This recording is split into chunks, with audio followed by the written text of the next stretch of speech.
Vyborg is a city with a personality disorder. Seriously, it was Swedish and called Vyborg, the sacred fortress. Then it became Finnish, Viipuri, then Soviet, Vyborg. Each time, the city was completely renamed, repainted, and repopulated with different people. Imagine being given a different name 3 times in your life, and each time being told that your previous name never existed. That's what Vyborg is. I love just walking around a city without a plan, turning into unfamiliar streets and looking at different kinds of architecture.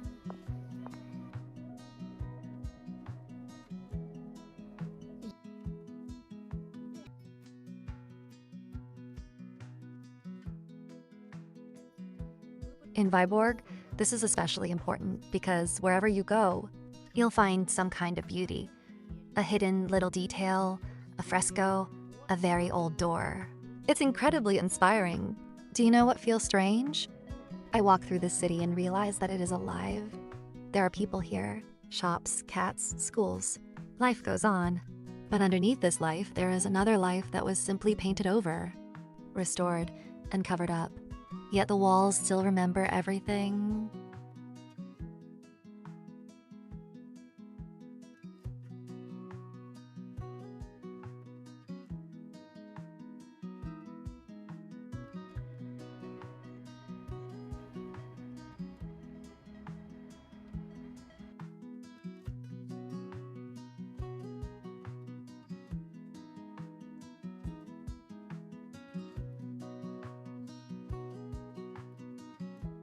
Actually, I didn't come to Vyborg just by chance. I had a purpose. The library, the archives, the Hoving House. But when I entered the Alta library, I was amazed by the ceiling. It was designed specifically so that a person could speak without a microphone and still be heard from any corner of the room. Just imagine, the 1930s. And in the reading hall, the ceiling was designed in such a way that the light falls without creating a single shadow. The entire ceiling is made of windows. I wanted to find old photographs of the city in the Finnish archives, but I was interested in only one building, the Hoving House, which belonged to a major bookseller and was considered the richest house in Vyborg. I searched through countless books but couldn't find anything. Then one of the staff members took me to a separate closed office. Together, we went through a huge amount of Finnish archive material, but in the end, we found only one photograph. Honestly, I expected to find much more.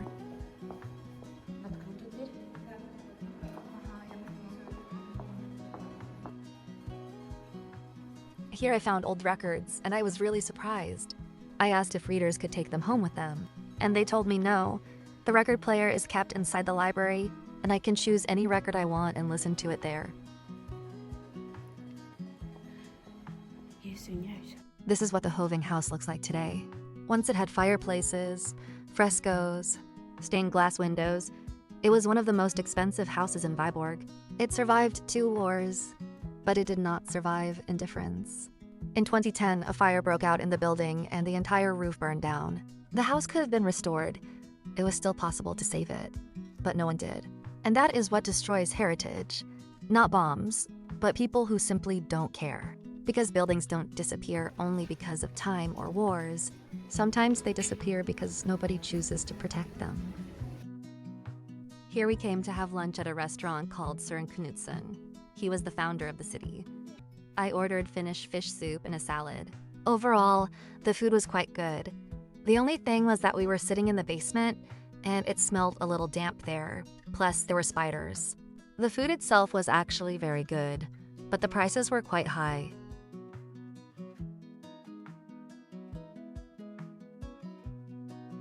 After lunch, we saw Olaf's Tower, and I immediately knew that I had to go there.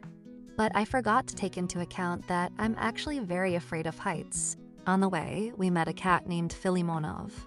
I petted him for good luck, deciding that a little extra luck definitely wouldn't hurt me. While climbing the stairs, I started feeling dizzy. I didn't feel very well. I was panicking. And halfway up, I already wanted to turn around and go back down.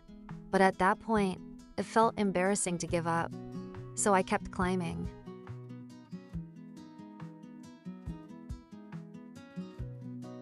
When I finally got outside, The view is incredible. I had two options: stand still or walk around the tower. I chose a third option: hold onto the doorframe and pretend that I was completely fine. And from there, oh my God, what a view. It was so beautiful. Truly, terrifyingly beautiful. Going back down was much more exciting.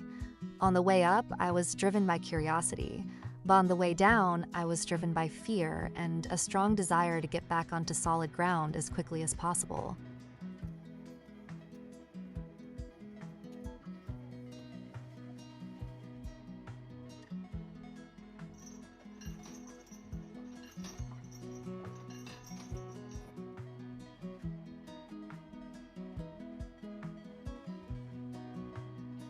We walked around the city for a very long time, and I want to say something about Vyborg. I was here 5 years ago, and during these 5 years, almost nothing has changed. The same houses, the same cats, the same people, the same abandoned places that nobody restores.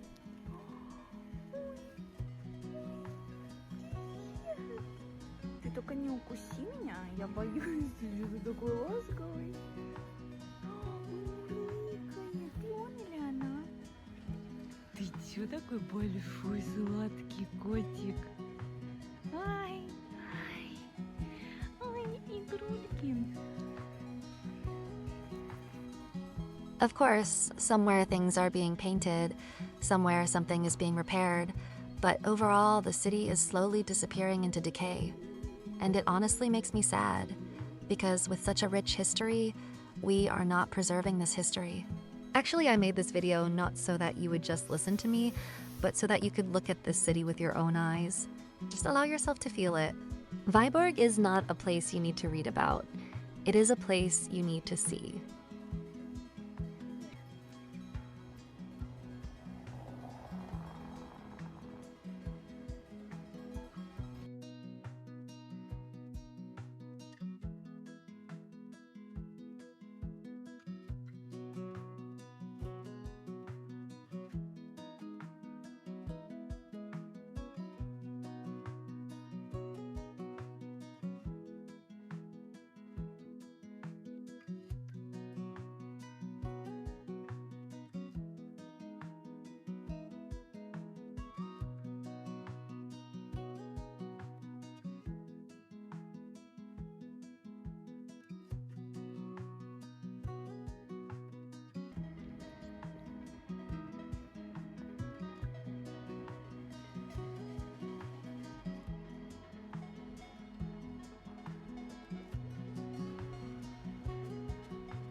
Не надо.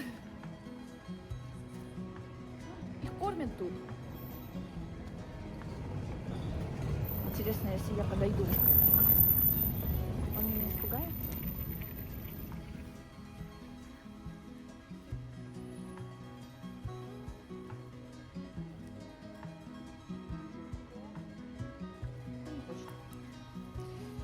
Он не дал свое одобрение.